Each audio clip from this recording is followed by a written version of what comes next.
In the first scanning procedure, we scanned the half one. In order to scan the remaining half one, we have to lift up the projector. After the lifting up, we have to do the calibration procedure again.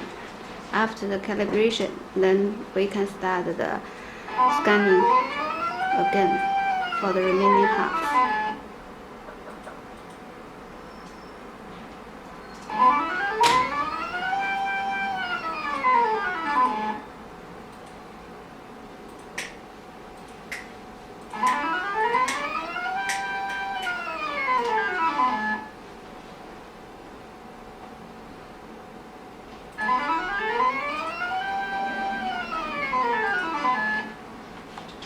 Every time you change the position or distance of the projector, you have to do the calibration procedure.